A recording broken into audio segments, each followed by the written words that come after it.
और इस tutorial brand channel में एक बार आपका फिर से स्वागत है। देखिए हम लोग जो है CDP इस बाल मनोविज्ञान को संपूर्ण रूप से समापन की ओर बढ़ रहे हैं। इस पे आज की टॉपिक है शिक्षक की भूमिका। ठीक है, और ये वीडियो बहुत महत्वपूर्ण होने वाली है, चाहे वो सीटेट कर रहे मैंने तैयारी कर रहे छात्र हों, चाहे टेट की, चाहे सुपर टेट की, या किसी भी राज्य का टेट हो। इसके अलावा DLED कर रहे छात्रों के लिए भी मोस्ट इम्पॉर्टेंट वीडियो है। तो चलिए आज की टॉपिक स्टार्ट करते हैं। और ये वीडियो पसंद आए तो प्लीज़ लाइक करना ना भूलें, और चैनल पर नए हो तो प्लीज़ चैनल को सब्सक्राइब कर लें। ओके, चलिए चालू करते हैं ब्लॉग।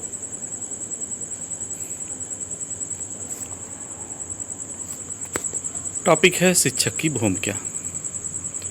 तो किस विधि में विद्यार्थी को अपनी योग्यता में विश्वास रखना होता है कि वह अपनी समस्या का स्वयं समाधान करेगा। तो यह है मार्गदर्शन की मनः चिकित्सा विधि। क्या है? मार्गदर्शन की मनः चिकित्सा विधि। किस विधि में विद्यार्थी को अपनी योग्यता में विश्वास रखना होता है कि वह अपनी समस्या का स्वयं समाधान करेगा। तो यह है मार्गदर्शन की मनः चिकित्सा विधि में। चलिए नेक्स्ट देखते हैं। विद्यार्थी को परामर्श देते समय अध्यापक को क्या करना चाहिए। तो कभी भी विद्यार्थी को यदि अध्यापक परामर्श दे रहा है तो सब उसको क्या करना चाहिए? विद्यार्थी के बीच घनिष्ठता स्थापित करनी चाहिए। ठीक है ना। नेक्स्ट है, पर्यवेक्षण की कितनी विधि होती है। तो पर्यवेक्षण की कुल 3 विधियां होती हैं। ठीक है, पर्यवेक्षण की कितनी विधियां होती हैं? 3 होती हैं। जैसे कि नेक्स्ट टॉपिक वही है पॉइंट कि परीक्षण की विधियां। तो परीक्षण की 3 विधियां हैं। पहला है विद्यालय का दौरा होना चाहिए, दूसरा है औचक दौरा करना चाहिए, और तीसरा है वार्षिक दौरा। ठीक है, चलिए नेक्स्ट देखते हैं। अध्यापक पाठ पढ़ाने के दौरान विद्यार्थियों से प्रश्न पूछता है तथा उनके अधिगम का मूल्यांकन करता है। तो इस प्रक्रिया को क्या कहते हैं? वैसे इस प्रक्रिया को निर्माणात्मक मूल्यांकन कहते हैं। क्या कहते हैं? निर्माणात्मक मूल्यांकन। मीन्स जैसे अध्यापक पाठ पढ़ा रहा हो, उसके दौरान अगर विद्यार्थियों से प्रश्न पूछता है वो, तो उनके अधिगम का मूल्यांकन करता है। माने प्रश्न पूछकर उनके अधिगम का मूल्यांकन करता है अध्यापक। तो यह प्रक्रिया निर्माणात्मक मूल्यांकन कहलाती है। चलिए आगे देखते हैं।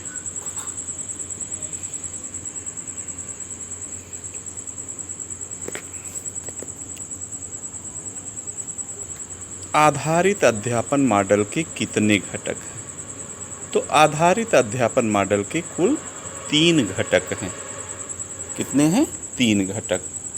पहला घटक है शिक्षण का उद्देश्य, दूसरा है शिक्षण की प्रक्रिया, तीसरा है कार्य निष्पादन मूल्य निरूपण।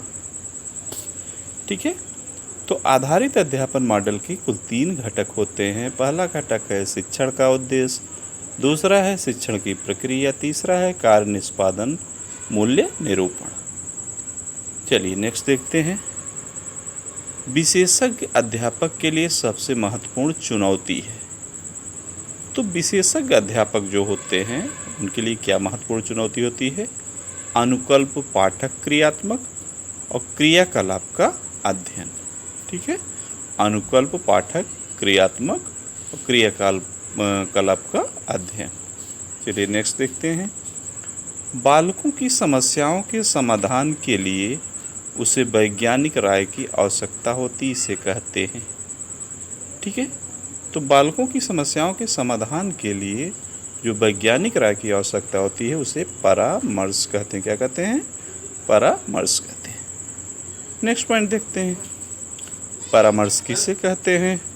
तो पूछताछ, पारस्परिक तर्क वितर्क या विचारों का पारस्परिक आदान प्रदान ही परामर्श कहलाता है। ठीक है, पूछताछ, पारस्परिक तर्क वितर्क या विचारों का पारस्परिक आदान प्रदान ही परामर्श कहलाता है। ठीक है, नेक्स्ट पॉइंट देखते हैं। पूछताछ पारस्परिक तर्क वितर्क या विचारों का पारस्परिक आदान प्रदान ही परामर्श है। यह परिभाषा किसने दिया? तो ये परिभाषा है वेबस्टर की। किसकी है? वेबस्टर की। पूछताछ पारस्परिक तर्क वितर्क या विचारों का पारस्परिक आदान प्रदान ही परामर्श है, ये डिफिनीशन दिया था वेबस्टर ने। चलिए आगे देखते हैं।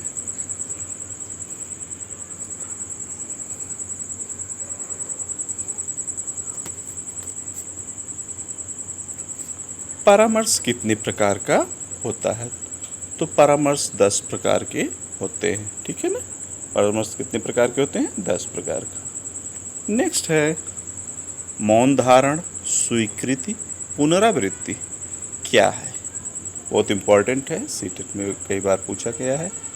तो मौन धारण, स्वीकृति, पुनरावृत्ति ये सब परामर्श की विधियां हैं। नेक्स्ट देखिए, परामर्श की विधियां कौन सी हैं?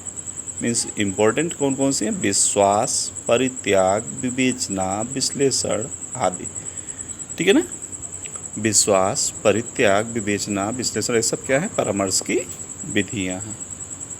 नेक्स्ट देखते हैं, छात्र अपनी समस्या का समाधान करने में असफल रहता है, तब शिक्षक छात्र की समस्या के समाधान हेतु क्या कदम उठाता है?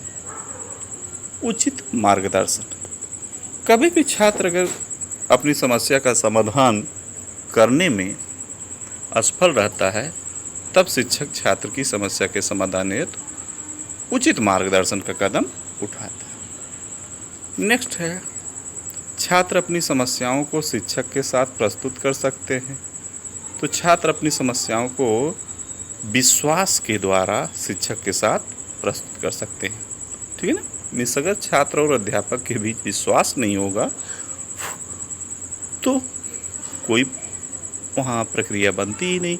इसलिए छात्र कभी भी अगर अपनी समस्या को शिक्षक के साथ शेयर कर रहा है, प्रस्तुत कर रहा है, तो विश्वास के साथ। चलिए, परामर्श प्रक्रिया कब तक सफल नहीं होगी? तो परामर्श प्रक्रिया कब तक सफल नहीं होगी? जब तक शिक्षक छात्र एक दूसरे पर विश्वास न करें।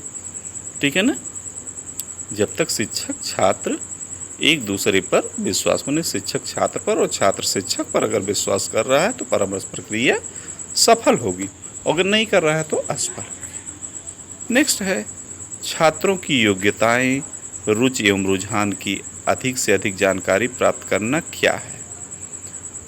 छात्रों की योग्यताएं, रुचि एवं रुझान की अधिक से अधिक जानकारी प्राप्त करना शिक्षक की भूमिका है। क्या है?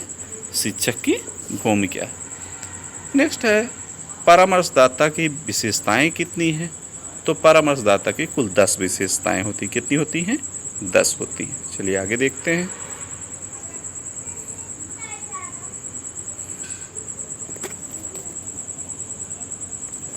व्यक्तित्व से प्रभावित करना तथा अनुकरणीय होना किस मनोवैज्ञानिक के अनुसार नेतृत्व है? तो ये है रोवर। कौन से मनोवैज्ञानिक थे? रोवर। व्यक्तित्व से प्रभावित करना और अनुकरणीय होना ये रोवर के अनुसार नेतृत्व है। ठीक है, चलिए आगे देखते हैं। सुविधा प्रदाता के रूप में शिक्षक की भूमिका कितने प्रकार से होनी चाहिए? तो सुविधा प्रदाता के रूप में शिक्षक की भूमिका 7 प्रकार से होनी चाहिए। नेक्स्ट है, नेतृत्वकर्ता के रूप में शिक्षक की कितनी प्रकार से भूमिका हो सकती है? तो नेतृत्वकर्ता के रूप में शिक्षक की कुल 5 प्रकार से भूमिका हो सकती। कितने? 5 प्रकार से। चलिए अगला देखते हैं। बालकों में उचित आदतों का विकास करना शिक्षक की कौन सी भूमिका दर्शाता है? तो यह है नेतृत्वकर्ता भूमिका में। ठीक है ना, बालकों में अगर उचित आदतों का शिक्षक विकास कर रहा है तो ये नेतृत्वकर्ता की भूमिका में आता है। ठीक है, चलिए, शिक्षक को नेतृत्वकर्ता के रूप में बालकों में क्या करना चाहिए? तो कभी भी अगर शिक्षक नेतृत्वकर्ता के रूप में कार्य कर रहा है तो बालकों में अदम्य साहस भरना चाहिए। किसका? अदम्य साहस का। नेक्स्ट है, शिक्षक को स्वयं कैसा होना चाहिए? तो शिक्षक को स्वयं आत्म प्रेरित होना चाहिए। ठीक है ना, शिक्षक को स्वयं आत्म प्रेरित होना चाहिए। नेक्स्ट है, शिक्षक को आदर्श व्यवहार द्वारा क्या प्रस्तुत करना चाहिए? तो अधिगम के मानक। क्या चीज़? अधिगम के मानक। शिक्षक को आदर्श व्यवहार द्वारा अधिगम के मानक प्रस्तुत करना चाहिए। अगला बड़ा इंपॉर्टेंट है, अध्यापक समाज का होता है नेता। ठीक है, समाज का नेता कौन है? अध्यापक। ठीक है, आगे देखते हैं।